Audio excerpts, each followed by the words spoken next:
Hoy, 14 de marzo de 2020, justamente hace 5 años, que comenzaron los días de confinamiento de la población.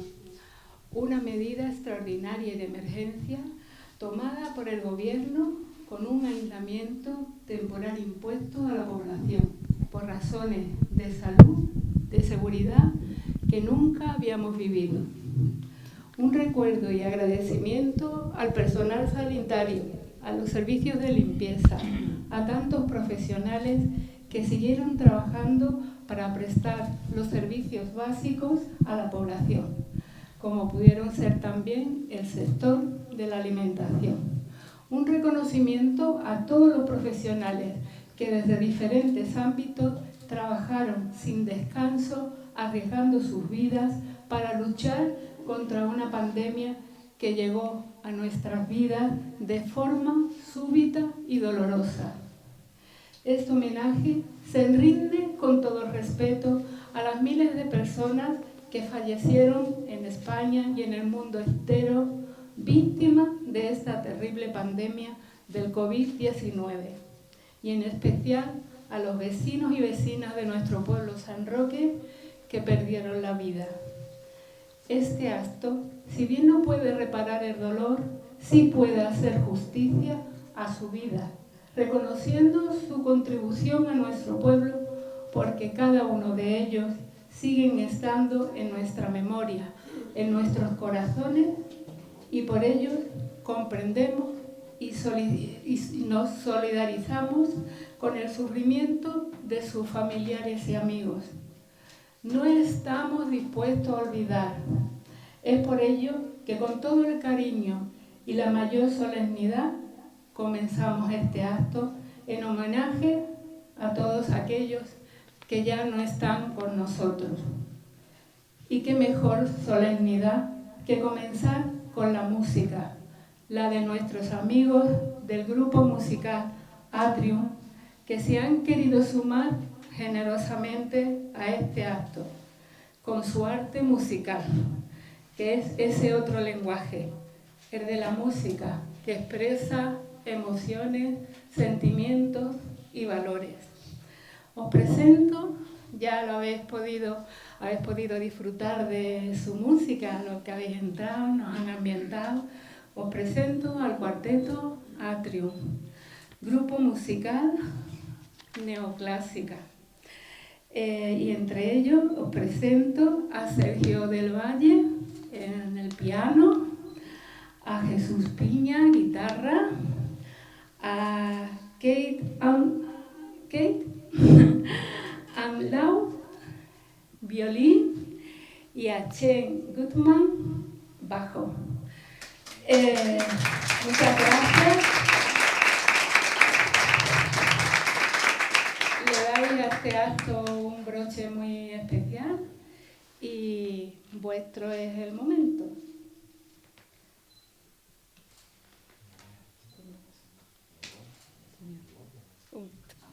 Que no puedo. Madre mía.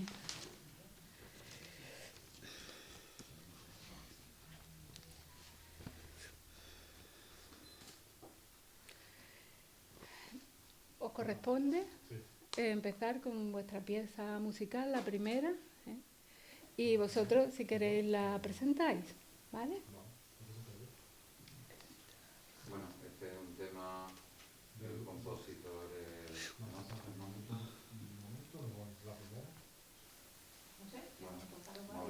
La primera. Bueno, el compositor es Sergio, y vamos a intentar tocarla.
Bueno, pues ahora, siguiendo el guión de nuestro acto, vamos a dedicar un minuto de silencio en recuerdo y memoria a las víctimas del COVID-19, especialmente a nuestros amigos, vecinos y vecinas de San Roque y algunos familiares. Así que en estos momentos procedemos al minuto de silencio.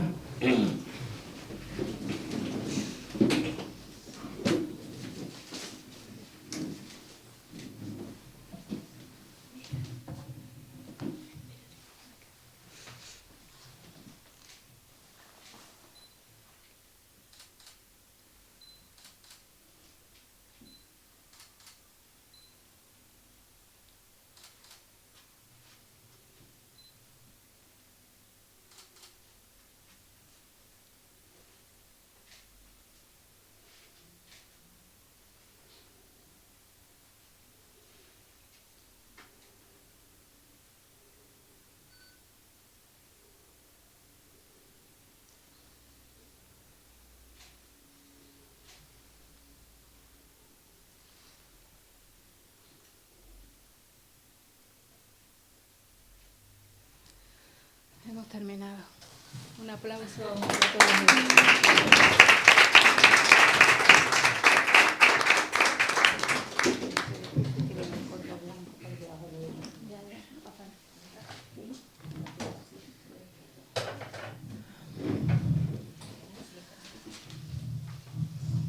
Bueno, pues después de este momento tan sentido, tan especial, que nos ha conectado con tantos y tantos que recordamos que se fueron, pues seguimos en su honor y en su nombre. Ahora contamos con la compañía de Antonio Pérez Girón, nuestro amigo de este espacio de la asociación, amigos de la asociación Espacio Cultural Nueva 63, y contamos nuevamente con su presencia y con su sabiduría de todo lo que el trabajo que lleva detrás de investigación. Todos lo conocéis, es escritor, periodista, cronista oficial de nuestra ciudad desde 2021. Es un gran investigador y lo es especial en la recuperación de la memoria histórica, y también aborda pues contenidos relacionados con el andalucismo. Ha indagado y trabajado muchísimo por la conservación de las señas de identidad de nuestra ciudad y de la comarca. Con todo ello, pues tiene publicado más de 30 libros, algunos con colaboraciones, entre ellos también género en poesía y narrativa. Y bueno, agradecidísima de poder contar contigo, Antonio, y de poder disfrutar de esta charla que nos vas a ofrecer, muy en línea con el momento que estamos viviendo, y bueno, que se titula La histórica lucha del pueblo de San Roque frente a las pandemias. Pues es tu turno, Antonio. Buenas tardes, gracias por la asistencia, gracias Mercedes, gracias también al grupo de músicos tan extraordinarios que hoy nos acompaña, porque en realidad este es un acto que quiere ser cultural, pero también es solidario principalmente, y bueno, pues no hay que perder de vista los hechos tan trágicos que vivimos. Y bueno, este es el único acto que por lo menos hasta el momento ha tenido lugar en el campo de Gibraltar en memoria de las personas que se nos fueron. Y bueno, es un acto que nace desde la base en Nueva 63. Yo me planteé hablar de las pandemias principalmente en el siglo XIX, que es cuando quizás es esto, ¿no? A lo mejor que en el siglo... Sí, en el siglo XIX, que es cuando realmente se producen mayoritariamente las grandes pandemias que tienen lugar en la localidad. Y cuando yo quería hablar de este tema me planteaba son tantos hechos históricos relacionados con las pandemias, las epidemias, que no sabía exactamente cuál abordar. Si la epidemia de cólera morbo de 1885, donde la ciudad dice que la historia se repite, no se repite, pero a veces se parece mucho, se arriesgó por aquel sentido de proteger lo económico por encima de la salud, y porque la Feria Real estaba próxima, y se arriesgó a una gran epidemia que finalmente, le afectó en parte, no como quizás le hubiese afectado por aquella apertura económica que hizo, porque la feria era la feria del ganado, era la feria en donde había toros, daba vida a una ciudad que estaba prácticamente muerta. O hablar de la epidemia de la mal llamada gripe española, que fue la gripe de 1918, sobre todo aquí en la localidad, que murieron más de 100 personas, la gripe generada en la época de la Primera Guerra Mundial, o incluso tener unas palabras sobre Diego Terrero, que fue un sanroqueño olvidado, hermano mayor del diputado Vicente Terreno Monasterio, que fue uno de los padres de la Constitución de 1812, que fue un médico del Real Colegio de Cádiz y que estudió los efectos de la fiebre amarilla con los cadáveres, con los enfermos en Cádiz y demás, y que, ya digo, es una persona absolutamente olvidada, y que que hay que tener en cuenta que en Cádiz entre 1800 y 1804 mueren 14.000 personas sobre una población de algo más de las 70.000 personas, ¿no? Allí estaba este sanroqueño, que fue uno de los grandes elementos cuando no se conocía prácticamente nada en torno a los efectos y de dónde venía la fiebre amarilla. Pero finalmente había que hablar de una de las epidemias. A mí me pareció muy interesante tratar de la epidemia de cólera morbo de 1833-1834, sobre todo en la ciudad, porque fue, y ahora lo van a comprobar ustedes, una verdadera lucha épica del pueblo de San Roque. Estamos en 1834, en la primera mitad del siglo XIX, sin medios de ningún tipo, como la ciudad se aísla de una epidemia que prácticamente abarca a toda Andalucía, a todo el país, pero principalmente y en la comarca hace estragos, y como la ciudad se aísla perfectamente y después por una orden gubernativa hace que finalmente se infecte, aunque en menor medida que el resto de las poblaciones. Esta es una epidemia que había penetrado en 1833 a través de un buque británico arribado al puerto de Vigo, y era una epidemia que ya Andalucía la padecía con una gran virulencia. En el Ayuntamiento de San Roque, viendo ya que San Roque tenía una fama muy que pasaba más allá de su frontera de población sana, y donde incluso las poblaciones, los varones superaban hasta los 80 años de vida en pleno siglo XIX, una cosa muy, muy rara que seguramente requerirá de un estudio especial. Pero en 1834, en mayo, se acuerda ya la prestación de un servicio de vigilancia especial, porque se sabe que la epidemia está en la comarca. Y de igual forma, el encargado de expedir los pasaportes de tránsito se le dice que no lo puede dar a personas sospechosas y sin carta de sanidad. Los que saliesen hacia Gibraltar no tenían permitido el paso hacia afuera de la comarca. Nadie podía acoger forasteros sin comunicarlo, estableciéndose una multa en aquel momento de 8 ducados, aparte de las responsabilidades derivadas de los perjuicios para la salud pública. Con intención de batir los montes y los cortijos y caseríos, se formó una partida sanitaria dirigida por José Díaz Sierra. Esta se encargaba de conducir a los lazaretos, que eran los lugares donde estacionaban a la gente en calidad de preso, a todas las personas sin documentación y boleta de sanidad.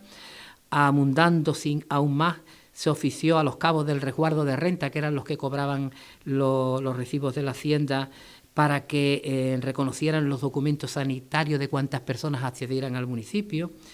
Esto se formó en una Junta de Sanidad que fue, digamos, la vanguardia de que la epidemia, de mantener la pandemia, porque ella era una pandemia a raya. Al tercer día se reconoce, estamos en mayo de 1834, que la situación era crítica, ya que había casos en la vecina Jimena, y para tomar nuevas medidas se nombró también a un capitán retirado para que hiciese una revisión de todos los cortijos. Desde el primer momento la Junta también actuó con firmeza y mandó desocupar en 48 horas el caserío del Almendral, que lo tenemos aquí al lado, para dedicarlo también a Lazareto y a la Huerta Varela, que está justamente al lado también como lugar de observación. Se establecieron palenques, que eran zonas de control para el envío de alimentos a Guadiaro, eligiéndose un punto del río y la venta del mismo nombre también. La expansión de la epidemia a Sevilla, Jerez y Ronda hizo reforzar el cordón sanitario montado para aislar la ciudad, evitando que pasasen a esta persona, a personas de estas ciudades a San Roque. En Sevilla las autoridades, porque fue tremenda la epidemia, abandonaron la ciudad, estableciéndose en Osuna y Alcalá de Guadaira. Muchas familias salieron sin control de la capital andaluza. Como previsión, San Roque rechazó el correo que se centralizaba en la caja de Écija, el correo postal, mientras que se aprovisionaba de especies y de comestibles. A pesar del férreo combate contra la enfermedad, la muerte de un vecino, Bartolomé Egea, y de su mujer provocó una enorme preocupación en la ciudad. Rápidamente los facultativos Binet, Catán y Moreno, que eran los médicos que fueron un ejemplo de entrega durante todo ese periodo, certificaron que el matrimonio, que vivía en la máxima miseria, había fallecido de fiebre, una determinada fiebre, y por tanto la epidemia no había franqueado la estrecha vigilancia que se había establecido en San Roque. La ciudad respiró en aquel momento y nos situamos ya en pleno verano, en junio. Se recibió la noticia de la muerte de 5 segadores en la finca de Marajambú, en el término de Castellar, y desde San Roque se advirtió a todos los dueños de cortijos para que no se admitiesen cuadrillas de fuera del municipio. Y además se estableció también un control respecto a los ciudadanos de los barrios y se establecieron nuevos palenques, nuevos controles en distintos puntos de la ciudad. Todo el pueblo estaba dedicado al control de la epidemia. Por su parte, el médico Francisco de Paula Binet, entonces los médicos los pagaba el ayuntamiento y los ayuntamientos los pagaba, pues a lo mejor cada 5 meses cobraban. Fue llamado a reconocer a varios quintos de Toledo, del regimiento de Toledo, que se hallaban en observación en el lazareto del Cortijo de la Virgen de Casares, en el término de Casares. Binet, que lógicamente se trasladó allí a caballo, certificó el buen estado de salud existente, pero aconsejó que debían ser trasladados a otros puntos más adecuados. La Junta sanroqueña se apresuró en comunicarle que no había sitio, proponiendo el traslado a la venta del castillo. Las dificultades aumentaron. El carbón fue declarado susceptible de contagio. Es que estamos, que no se sabía ni de cómo venía la enfermedad, ni cómo se trataba, ni nada. El perjuicio era enorme, pues la ciudad carecía de suficientes provisiones. Con las precauciones debidas, siendo descargado en puntos ventilados y recogidos, en nuevos casos se permitió recibirlo en el control situado en la Venta Gámez, en el límite de Castellar, y siempre que se produciese de lugares no afectados por la epidemia. La Junta, en su afán de informar a los vecinos, distribuyó un manual entre los vecinos, cuando ya ves, prácticamente la mayoría de la población era analfabeta. Era un manual que se había editado en Sevilla y que reeditó el Ayuntamiento de San Roque, que se llamaba Método curativo para el cólera morbus, al mismo tiempo que comenzaba la construcción de chozones en varios puntos para los destacamentos militares encargados de la vigilancia. Una constante batalla era asumida por todo el pueblo sin descanso y con enorme disciplina. En plena epidemia de cólera morbo, a las 10 de la mañana del 16 de junio de 1834, la Junta de Sanidad de San Roque se reunió urgentemente. La alarma había saltado. El cólera había penetrado en la vecina Algeciras. Se acordó rechazar a todo el que proviniese de dicha ciudad, cursándose órdenes a los alcaldes celadores, que eran los alcaldes de barrio, de la línea entonces pertenecía a San Roque, Campamento y Puente Mayorga, al tiempo que pedía colocar un destacamento militar en el embarcadero de Guadarranque. Fijaros cómo se distribuyen los servicios en un momento tan crítico, ¿no? Con el fallecimiento de varias personas en Gibraltar, San Roque quedaba aislado de todo su entorno. La Junta manifestó que ante las estrechas y críticas circunstancias en que se encuentra, verse ya aislada y reducida a esta ciudad y su corto término, la obligan poderosamente a tomar las medidas que convengan en preservación de la perfecta salud pública que disfruta. Era San Roque la única ciudad donde no había penetrado el cólera. Para ello pidió a la Junta Provincial aumentar los destacamentos de la circunvalación y dispuso que los quintos de Toledo, que eran los soldados en observación, que estaban en los cortijos de mojones blancos, fuesen reconocidos por lo facultativo y de encontrarse en perfecto estado, que se incorporaran también a la vigilancia en la población. El ayuntamiento hizo un nuevo esfuerzo, conseguir artículos de primera necesidad ante la escasez y así evitar la subida de precios. En esa línea acordó una serie de medidas urgentes: que se den órdenes a los comisionados de los palenques, de los controles, para que se admitan y reciban las harinas que a ellos vengan con las mismas escrupulosas precauciones que se pasan a los demás efectos. Y al fin de contar con trigo suficiente para la subsistencia del vecindario, se extendió el cordón sanitario de la parte de Guadarranque hasta el Ventorrillo del Loro y lomas arriba, a fin de que queden en limpio y admitidas procedencia de los cortijos fronterizos. Una vigilancia especial quedaría establecida sobre los dueños o colonos de esos cortijos. Esta función estaría a cargo de un comandante general de las armas, cuyos soldados se establecieron en el conocido como el Molino del Conde. Finalmente, la ciudad pedía que se estableciese un palenque en el terreno neutral de Gibraltar, población en la que por su condición portuaria era punto de riesgo de infección. La extrema vigilancia de las autoridades locales llevó a preservar el pan proveniente de fuera y que era destinado a la tropa. Se les cambiaba el envase. Se consideraba que era un alimento que podía transmitir la enfermedad y se calentaba nuevamente en un horno preparado al efecto, que era un horno exclusivamente para eso. El enorme trabajo de la Junta Sanitaria obligó al nombramiento de nuevos miembros con la incorporación de varios conocidos vecinos. En el punto de la línea, que era barriada de San Roque, se nombró de forma permanente a Vicente Medina, aunque el gobernador de Gibraltar informó sobre el perfecto estado de salud de la plaza, hubo de rectificar al presentarse nuevos casos. La línea era un centro, un punto de entrada de cualquier pandemia que siempre había que tener en cuenta. El 28 de junio la Junta se reunió a las 11 de la mañana de forma urgente. El médico Diego Moreno informó que a las 3:30 de la madrugada había sido avisado para visitar al cabo cartero de la 6ª Compañía del Regimiento Provincial de Jerez, de guarnición aquí en la ciudad, Antonio Rodríguez, que se hallaba en el cuartel de caballería, al cual encontró con síntomas sospechosos de cólera. El médico ordenó su ingreso en un cuarto aparte del Hospital de Caridad. Este es el cuartel de caballería, es donde hoy está el servicio de urbanismo del ayuntamiento.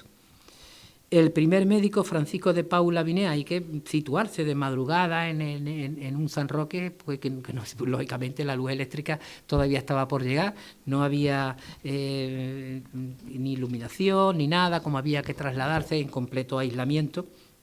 Y decía que este médico, en su parte, dice, halló a este enfermo con vómitos y diarrea en un estado de frialdad, sus ojos quebrados y macilentos, pulso contraído y dolores en las articulaciones, y preguntado si había cometido algún exceso, contestó que no, que solo había bebido un poco de vino la noche anterior.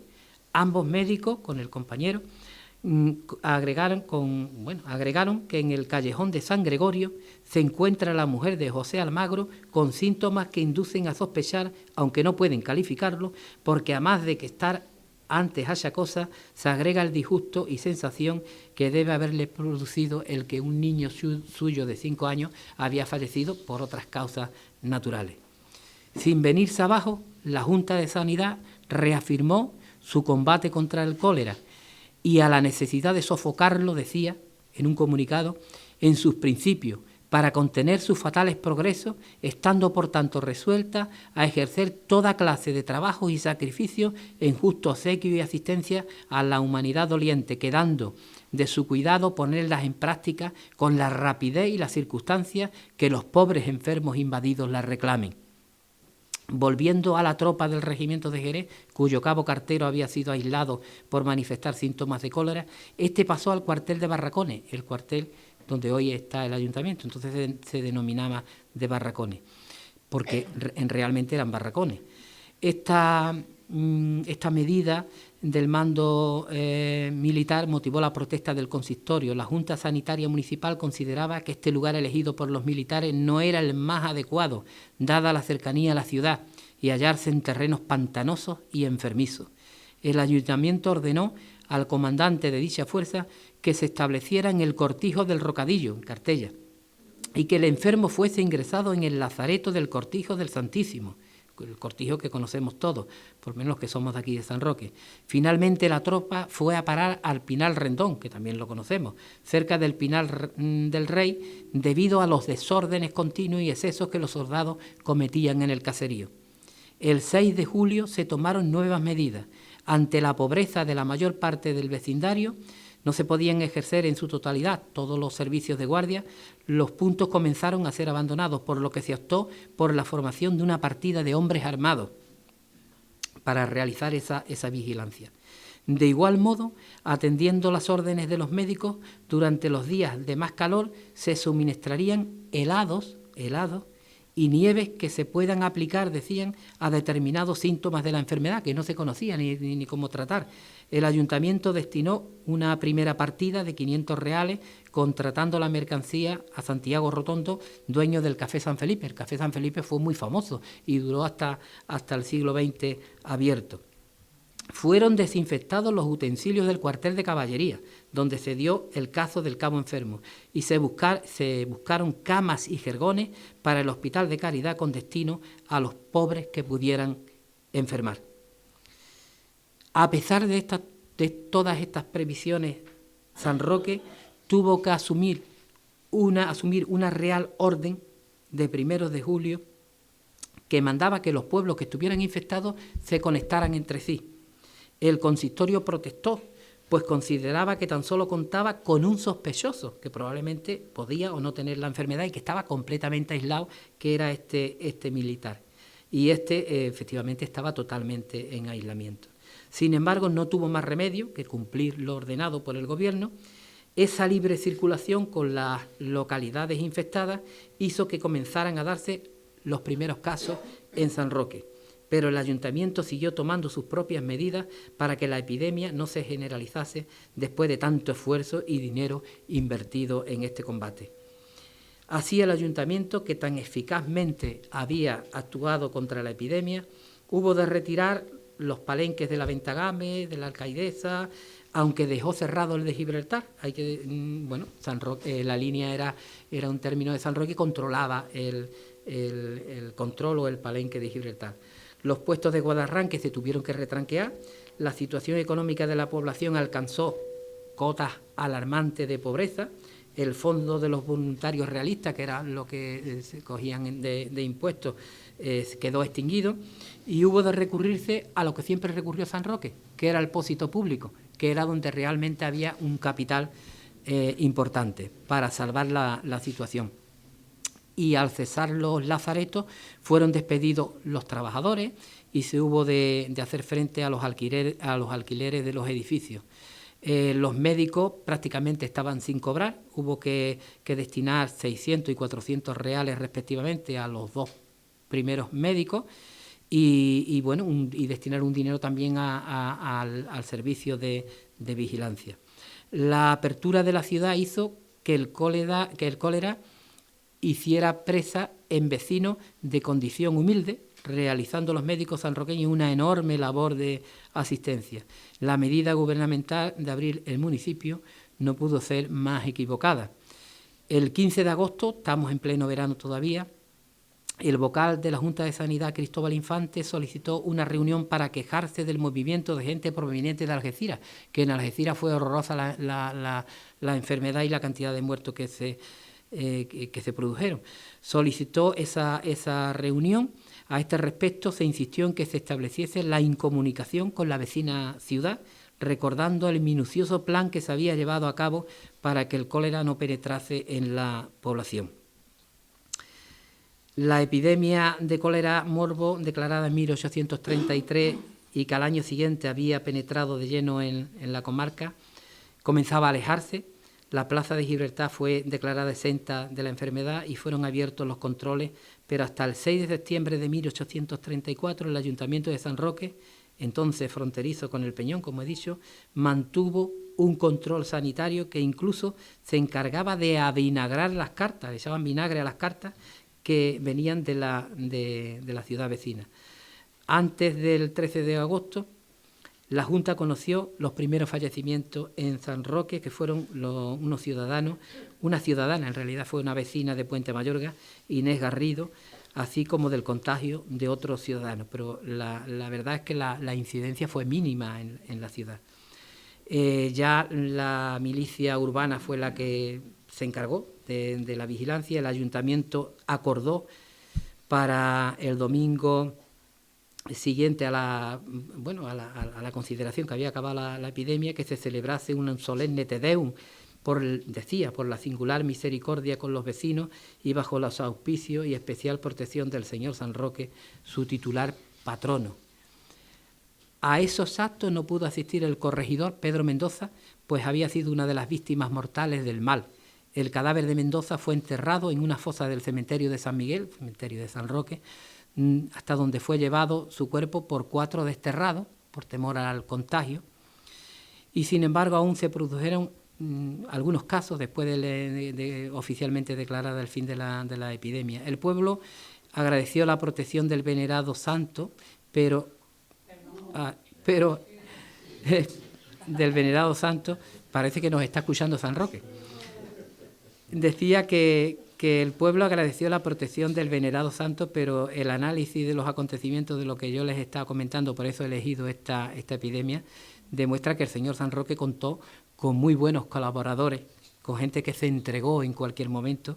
En realidad el ayuntamiento y especialmente la Junta de Sanidad mantuvieron a raya la epidemia hasta que por razones legales tuvieron que restablecer las comunicaciones con otros pueblos, y algunos meses antes una lápida había sido colocada en la ermita de San Roque, que ahí está para que la gente la pueda apreciar, con la siguiente inscripción: en el año de 1833, padeciéndose en Sevilla la enfermedad conocida con el nombre de cólera morbo, que en Sevilla fue horroroso, se tuvo que salir media población de allí, y entre ellos el ayuntamiento, ofreció el capitán don Juan de la Rosa, ayudante de aquella plaza y natural de esta ciudad, de San Roque, mandar hacer una efigie de San Roque si se libraba del mal con toda su familia, porque él estaba en la ciudad, y habiéndolo conseguido por mediación del santo, la hizo construir y remitir para colocarla en este sitio a la honra y gloria de Dios y en memoria de aquel beneficio.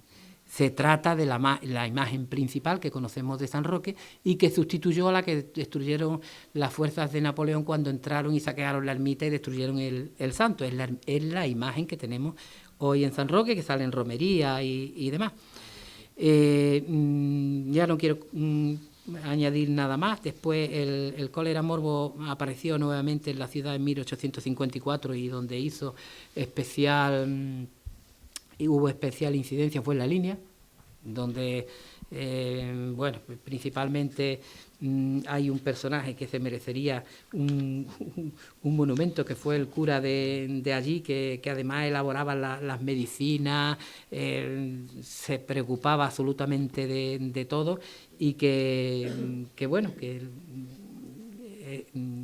se llamaba José María Mellado. Este fue un cura que, pues a él se le debe quizás también que se estableciera allí un primer cementerio, hizo una labor de entrega a los demás de manera extraordinaria. Nada más, yo solo decir que, a la hora de referirme a las epidemias, he querido coger esta, pero no fue la única donde la organización de la Junta de Sanidad funcionó de manera extraordinaria. Y San Roque era un sitio muy de alto riesgo, por dos cuestiones, porque por el puerto de Gibraltar, pero también por Puente Mayorga, que entonces tenía su puerto también, pero rápidamente, en cuanto se tenía noticias de que se producía alguna incidencia de este tipo, dejaban en cuarentena los barcos en Puente Mayorga, y eso fue fundamental. La distancia social, lo que después hemos vivido en el COVID, parece que la historia nos viene a recordar eso, la importancia de esas medidas. Y la importancia también de la enorme solidaridad del pueblo de San Roque, que se vio completamente aislado en 1834 con respecto al resto de las poblaciones, y que probablemente, si no se le hubiese obligado a abrir el contacto con el resto de los de los vecinos, de las poblaciones vecinas que estaban infectadas, pues probablemente no hubiera tenido ningún caso, o los mínimos casos, porque el caso de este militar estaba completamente aislado, lo habían aislado, y después salvó su vida, o sea que probablemente ni siquiera fuera el cólera morbo. Y nada más, es lo que me refería a esta charla con carácter histórico y recordatorio.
Bueno, pues muchísimas gracias al Grupo Atrio, tanta belleza, tanta buena vibración, tanta emotividad.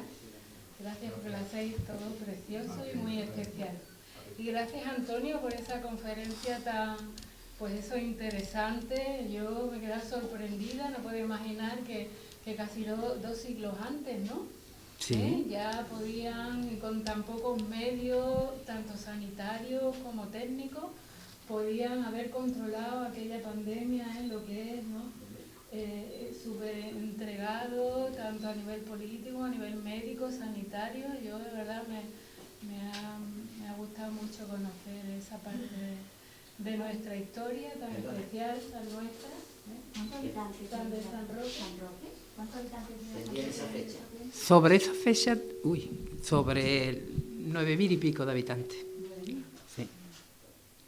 Sí, porque ya en el siglo XX, los años 20, los años 30, la población alcanza los 11.000 y pico, pues estaba sobre esa fecha, con una población muy repartida, no solamente ya por los núcleos que conocemos como barriadas, sino propiamente en el campo, los caseríos, los cortijos. Entonces todavía tenía más valor controlar una pandemia porque había mucha población fuera. Entonces, claro, se creaban los palenques, los controles, pero además patrullas a caballo de gente que visitaban los caseríos, veían si alguien estaba mal o si rápidamente lo llevaban a los lazaretos y los aislaban.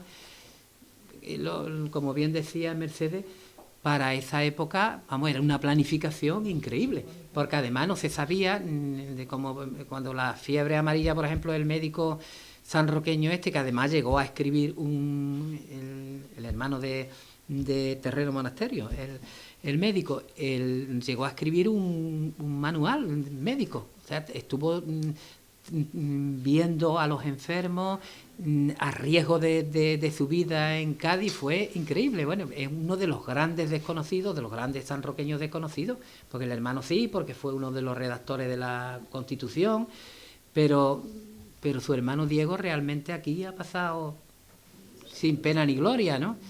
Yo lo recordé, de alguna manera le he dedicado algunos artículos y demás, porque me parecía justo. Pero yo creo que estos personajes de carácter histórico, aunque sean del siglo XVIII, XIX, como es el caso de este médico, debieran ser reconocidos como hijos predilectos de la ciudad, aunque fuese a muy, muy, muy toro pasado, pero que menos, ¿no? O que tengan una calle o tengan algún reconocimiento. Me parecería lo justo, porque realmente se lo merecen, ¿no? Y además tuvieron una proyección fuera, hasta que se dieron cuenta de que era un mosquito el que provocaba la fiebre amarilla, no sabían nada. Sin embargo, él creó ya, pues a los enfermos hay que situarlos en esto, hay que trasladarlos, hay que darle una leche de almendra. O sea, ya estaba él investigando y avanzando, ¿no? Qué enorme mérito. Estamos hablando de principios del siglo XIX, ¿no? Y meterse en un hospital donde prácticamente la población estaba esquilmada por la enfermedad, era un hombre de mucho valor, ¿no? Yo creo que bueno, la verdad es que me parece que es de justicia, ¿no? La verdad que es muy interesante. Antonio, el Hospital de la Caridad es el hospital, claro, sí. La capilla de la Visitación. La capilla de la Visitación, claro, que siempre fue hospital de caridad, porque fue la Hermandad de Caridad la que la puso en marcha, que era también la hijuela de los Expósitos, que era donde iban a parar los niños pues que abandonaban, que en fin, pues entonces pues era muy, en fin, por el concepto y la cultura de entonces de una muchacha que se quedara embarazada, que el niño lo tenía que entregar, y en fin, las cosas de aquella época, y hubo hasta 70 niños acogidos ahí.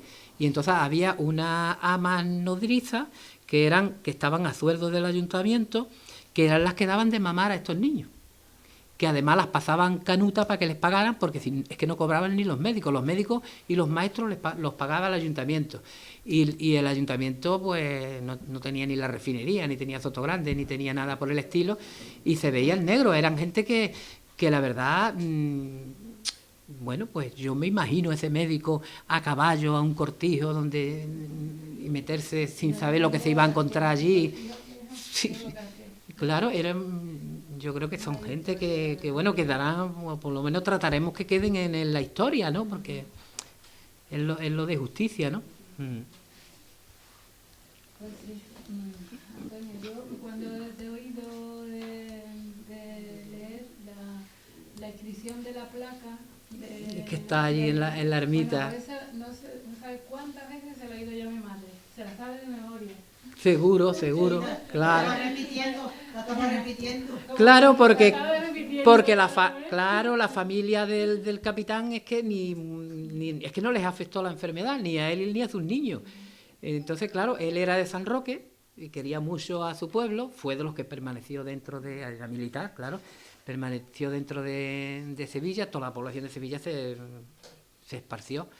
Pues, bueno, él pensó con su fe, y bueno, que es absolutamente respetable, la fe que él tenía, pues creyó o estaba absolutamente convencido, o lo hizo el santo, que había salvado a su familia y quiso tener esa cosa contra el Roque. Y muy bien que la tuvo, porque hoy tiene una imagen que es histórica, ¿no? Que no la tenía, porque había sido destruida. Los franceses habían quemado la ermita, habían sacado al santo, le habían agarrado un caballo, lo habían llevado por todo el pueblo arrastrando, y bueno, no tenía imagen, claro. Desde entonces la ermita estaba cerrada. Bueno, Antonio, pues ahora vamos a pasar a la presentación de tu libro, Sí. Periodista confinado. Muy brevemente, para no cansar al personal. Sí, bueno, pues si tú me permites, muy... Bueno, en realidad es un pequeño libro que recoge las sensaciones y las impresiones de un vecino recluido, como estuvimos todos, con la excepción que además tenía el deber de informar, porque estaba en un medio también en el que colaboraba y tenía que mandar información con enorme dificultad porque no había fuente. Estamos hablando de 2020, o sea, desde que se declara el estado de alarma hasta agosto, que fue cuando se relaja por el verano un poco, siguiendo las condiciones todavía de separación en las playas, ya sabéis que os voy a contar. Y hasta ahí transcurre. Realmente lo más dramático, porque claro, supone la muerte de vecinos, que muchos los tenemos en la mente y algunos pues en el corazón, pues eso se produce con la segunda ola, que se produce después de las Navidades, y en fin, y se producen las muertes. Las muertes en el municipio y en el campo de Gibraltar, sobre todo. Pero este es el principio, cuando nos movíamos en ese primer periodo donde no sabíamos qué es lo que se avecinaba, cuando nos movíamos realmente en una nube. Yo tenía la sensación, y seguro también que vosotros también, la sensación de que estábamos viviendo una película de ciencia ficción. Y cuando nos vimos recluidos, la mayor parte de la economía retenida, cuando yo me movía en el pueblo, bueno, la foto es la Alameda de aquel tiempo, cuando yo absolutamente vacía, la Alameda que siempre congrega hasta en los momentos más complicados a gente, aunque sea una mínima parte, vacía completamente por la reclusión. Y la contraportada, que es una fotografía de Juan José Machado, un vecino mío, que me la hizo sin yo saberlo, desde la ventana, porque estábamos recluidos, y yo salí aquella noche porque lo estaba esperando a este señor agricultor que venía con su tractor desinfectando por su propia iniciativa, José Manuel Vázquez, que es el nombre de este señor, y yo salí para darle las gracias y al mismo tiempo para procurar una noticia, ¿no? Que después publiqué un artículo sobre lo que él hacía, ¿no? Él no quería, pero yo me sentí obligado para reconocerlo así. Y es esa determinada época, son sensaciones, impresiones a veces muy personales, que bueno, por lo tanto son muy subjetivas, pero en definitiva lo que trata es de ese primer periodo. Empieza primero con un resumen, cuando nos enteramos que la epidemia se ha iniciado en China, en Wuhan, y que precisamente ese equipo está en Sotogrande entrenando. No le dábamos muchísima importancia porque, bueno, pues no éramos conscientes, nadie era consciente de la proyección que eso iba a tener, pero ya de buenas a primeras pues cierran los parques y empezamos a verle un poco como las orejas al lobo, ¿no? Y aparte está escrito, es un resumen al principio y después son no el día a día, no todos los días que a mí se me apetecía pues escribía algo en torno a lo que estaba viendo y lo que estaba pasando. Y bueno, al final también unos artículos, son 5, 3 que publiqué durante el tiempo de la crisis y 2 anteriores en defensa, que no tienen relación, pero en defensa de la sanidad pública, ¿no? Porque yo creo que, bueno, en realidad es lo que tenemos que defender por encima de todo. La sanidad pública al final es la que nos salva a todos, ¿no? Porque la privada está muy bien, por supuesto, pero puede salvar a algunos, y la pública es la que nos acoge a todos, con sus defectos, con sus cosas y demás, y que bueno, pues que en aquel momento, con muy pocos medios, porque a todo el mundo les cogió con el pie cambiado, pero bueno, pues que estuvieron todos los trabajadores de la sanidad a la altura que les correspondía y con muy enorme riesgo, ¿no? Y bueno, pues de eso es de lo que se trata. Es una cosa muy modesta que bueno, que está aquí, pero aparte yo también, si alguien, bueno, si quiere alguien adquirir el libro, de todas formas yo también les voy a regalar este libro, que sí es la crónica también del siglo XIX, donde se recoge la incidencia de esta epidemia y probablemente también otras cosas más de sanroqueños olvidados de ese siglo y que bueno, de alguna manera también pretendí en su momento de recogerlos como se merecían. Y nada más, yo quisiera finalizar, me parece que con un poema es muy corto y que, como yo creo que acabamos con la música, si la música puede acompañar, pero vamos, que es muy corto, a ver si doy con él. Porque es así como un poema que yo quiero dedicar a los que se fueron, y es un poema que no tiene nada, que no está escrito en esta época, pues yo creo que tendrá ya por 35 o 40 años, y no les miento.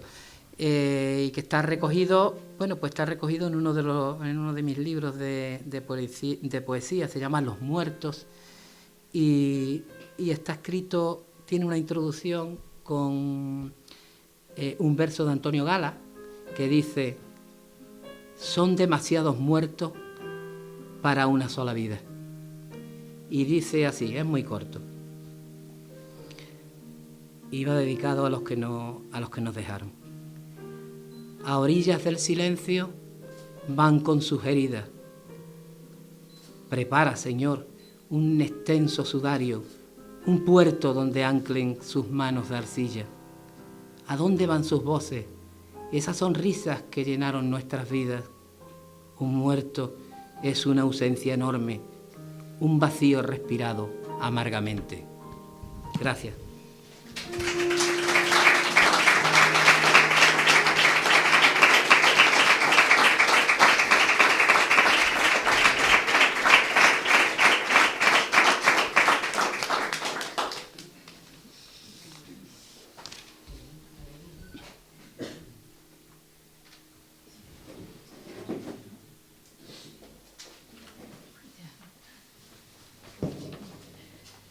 Bueno, pues ya para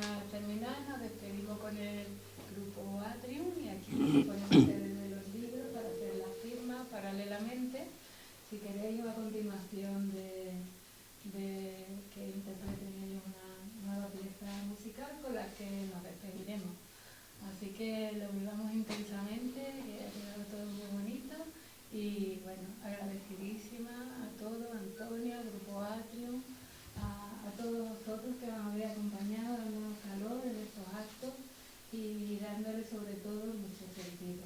Muchas gracias a Multimedia, que siempre nos acompaña y promueve los actos, con lo cual el mensaje sigue, pues eso, viajando a través de las ondas y llegando a más personas. Así que gracias, nos despedimos.